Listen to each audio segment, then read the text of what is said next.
Bonjour à tous, je suis Louise, directrice de production et chargée de communication pour Epnosfilm, et je suis scénariste et assistante mise en scène pour la saga Les Fondateurs. Aujourd'hui, je vais vous expliquer comment est-ce qu'on a imaginé, pensé et écrit la saga Les Fondateurs. Donc pour rappel, on est 3 à l'écriture, il s'agit donc d'un travail de coécriture. On fait un petit retour en arrière de quelques années, on se trouve fin 2017, début 2018, et on a cette envie avec Léo et Charlie de créer une histoire sur Elena Serdaigle, sur sa relation avec sa mère, sur sa relation avec le Baron Sanglant et sur sa mort. De là naît l'idée de faire un film sur les fondateurs, de créer 4 courts-métrages avec une trame principale, avec une histoire commune, qui est donc l'histoire des fondateurs après la création de Poudlard. Après plusieurs heures de réflexion, plusieurs heures d'échange, on aboutit à un début et à une fin. C'est des choses qui sont, je pense, essentielles à déterminer quand on s'attaque à un squelette de scénario, quitte à ce que ce début ou cette fin évolue au cours de l'écriture, au cours du temps. La trame générale de l'histoire de ces 4 courts-métrages nous a permis de déterminer l'ordre d'apparition des fondateurs. Et le premier film porte sur la famille Serdaigle, le second film porte sur Godric Gryffondor, et la suite reste pour l'instant en suspens. Une fois ce travail-là terminé, on est passé à une phase de recherche. C'est un travail qui est essentiel pour tout scénario, mais d'autant plus quand on s'attaque à un fan-film,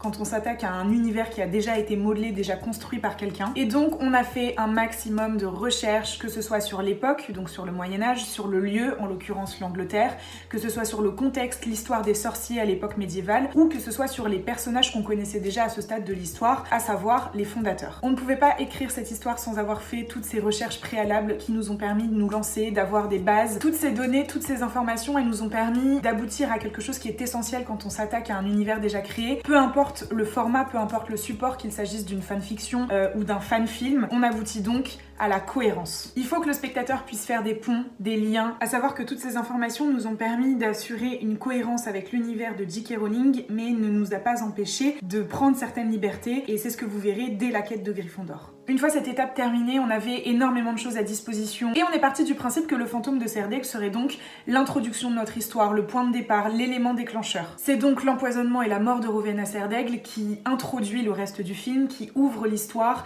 et qui permet à Godric de se lancer dans une nouvelle quête. On est conscient que le premier scénario est plein de lacunes, plein de faiblesses. On l'a fait à un moment où on n'était pas du tout formé pour, où on ne connaissait rien de l'écriture audiovisuelle. Il nous manquait des clés, des informations. Aujourd'hui, on est beaucoup plus renseigné, on est beaucoup plus formé, on est beaucoup plus professionnel sur la question, et surtout, on a une méthodologie et un processus d'écriture qui est bien précis, qui est beaucoup plus complet, beaucoup plus cohérent que la première fois, dont je vais vous parler dans un instant. Concernant la trame générale de l'histoire, on en est à un stade où on est encore en train de peaufiner le deuxième film, en prenant en considération les informations qu'il nous reste à révéler dans le troisième et dans le quatrième film. On n'a pas de scénario terminé pour le troisième et le quatrième film, mais on a déjà tout un tas d'informations, de réponses à des questions qui ont été disséminées tout au long de la saga, auxquelles il va falloir répondre dans le 3 et dans le 4. Et donc, à l'écriture du premier, à l'écriture du deuxième, on est déjà censé anticiper ce qui va se passer par la suite. Ce qu'il faut retenir, c'est qu'à chaque fois qu'on écrit quelque chose de nouveau ou qu'on modifie des choses dans le scénario actuel, on garde en tête la fin de l'histoire, puisque la fin n'a pas bougé depuis le début de l'écriture. On a la même fin, et à chaque fois qu'on écrit quelque chose, on garde en tête cette fin, de façon à ce qu'on soit cohérent et de façon à ce que l'histoire ne soit pas trop transformée au fil du temps et au fil des années. Je vais vous parler maintenant de notre processus d'écriture. C'est des choses qui sont très personnelles, c'est la manière dont on fonctionne tous les 3 pour travailler ensemble. La première chose qu'on fait, c'est qu'on crée nos personnages. Pour nos personnages, on a 2 cas de figure. Le premier cas, c'est que le personnage a déjà été introduit dans la saga de J.K. Rowling, c'est un personnage que potentiellement les spectateurs connaissent. Dans notre cas,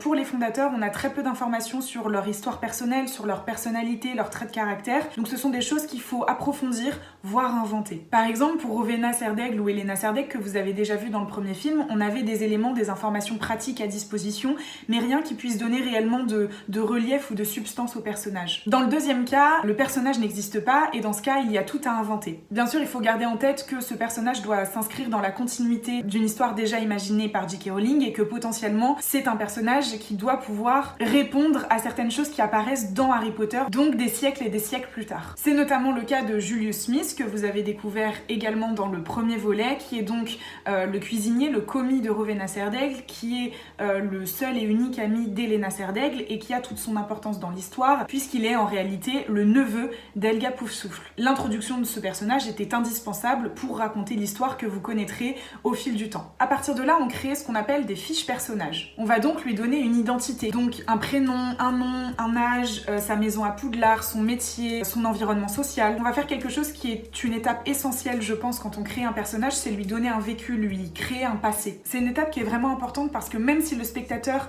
ne connaît pas ce passé, nous, en tant que scénaristes, ça nous permet d'anticiper certaines de ses réactions, ça nous permet de comprendre certains de ses comportements et ça permet de donner toujours plus de réalisme au personnage, d'expliquer certains pans de l'histoire finalement. Bien sûr, il faut faire de ce personnage un personnage singulier, c'est-à-dire qu'il faut lui donner des particularités, des passions, des goûts, des centres d'intérêt. Tout ça va être appuyé par sa personnalité, donc ses qualités, ses défauts, ses forces, ses faiblesses. On essaye de penser également à son lien avec les autres personnages. Et enfin, la dernière chose, mais pas des moindres, c'est de lui donner un but, un objectif qui le guideront jusqu'à la fin du film. L'idée, c'est que du début à la fin du film, le personnage connaisse une évolution, qu'il ait été transformé, qu'il ait grandi ou non, mais en tout cas, qu'il ne soit plus le même, que tous les événements auxquels il a été confronté aient changé, que ce soit sa personnalité, sa manière de vivre les choses, sa manière de voir les choses, sa manière de penser. Le personnage n'est plus le même à la fin du film. Pour notre part, pour créer ces personnages, on s'inspire pas mal de personnages déjà existants, que ce soit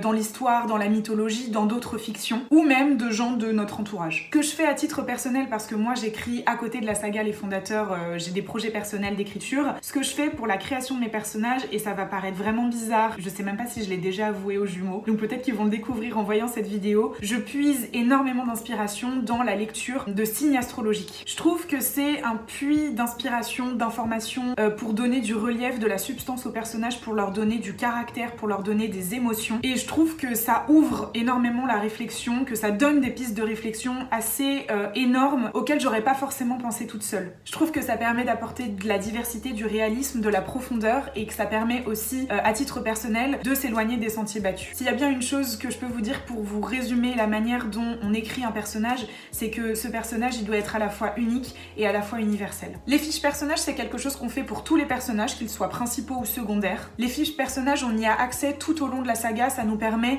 de nous remettre les idées en place, de nous rappeler d'où viennent les personnages, ce qu'ils ont vécu, la manière dont ils réagissent à certains événements et de ne pas nous éloigner de ce qu'on avait créé de base pour que le personnage reste plus ou moins égal à lui-même et surtout pour qu'on pense le personnage de la même manière. Donc avoir un document commun, ça nous permet vraiment d'avancer ensemble. Et dans un même temps, ça permet à la réalisatrice de puiser des informations pour sa direction d'acteur. De toute façon, on travaille sur Drive, donc on n'a que des documents partagés. Ça nous permet vraiment de ne pas nous étaler et comme d'habitude d'aller dans un seul et même sens. Je mets quelques nuances à tout ce que je vous ai dit jusqu'à maintenant. Il faut pas avoir peur que les personnages évoluent. À titre d'exemple, Godric a eu 1000 visages avant d'arriver à ce qu'il est aujourd'hui. Même si on essaye de garder une ligne constante, on découvre des choses sur les personnages au fur et à mesure et c'est en ça que l'écriture évolue constamment. Une fois qu'on a nos fiches personnages, on a déjà beaucoup de matière, on s'attaque au résumé du film. Au cours de cette étape, il faut absolument garder en tête le reste de la saga, que ce soit le début ou la fin, comme je vous l'ai dit au début de la vidéo. C'est des choses qu'il faut garder en tête constamment. Il faut savoir ce qu'on va pouvoir révéler dans ce film,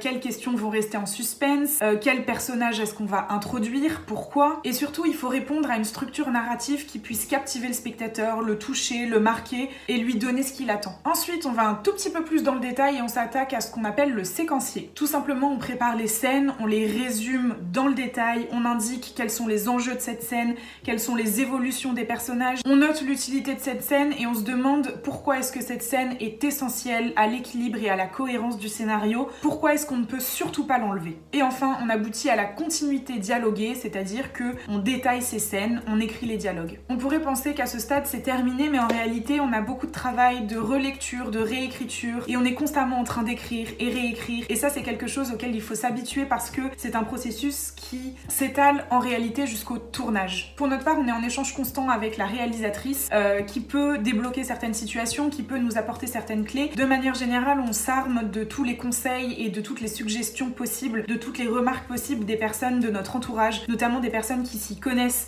en écriture audiovisuelle. Et une fois qu'on reçoit leurs suggestions et leurs conseils, on réécrit, on réécrit, on réécrit. L'écriture d'un scénario, c'est un exercice qui est long, qui est fatigant parce que ça demande beaucoup de temps, d'investissement de temps et aussi d'engagement émotionnel. Ça peut paraître fastidieux, de toute façon être scénariste c'est un métier, ça s'improve improvise difficilement. Nous, on fait avec les moyens du bord, on a tous les trois des choses à apporter, on a tous les trois des compétences et des savoirs à apporter. Mais encore une fois, c'est pas notre métier. Parfois, on a envie d'abandonner, on a envie de baisser les bras, mais on se décourage pas, on a la chance d'être bien entouré et surtout d'avoir des belles choses à raconter et je pense que c'est l'essentiel. J'espère en tout cas très sincèrement que le deuxième film des fondateurs vous plaira autant qu'il nous plaît à l'heure actuelle. Le scénario n'est pas terminé, on continue à le peaufiner et on entamera l'écriture du troisième film après le tournage du second. Merci à vous de nous soutenir et à très bientôt pour une nouvelle vidéo.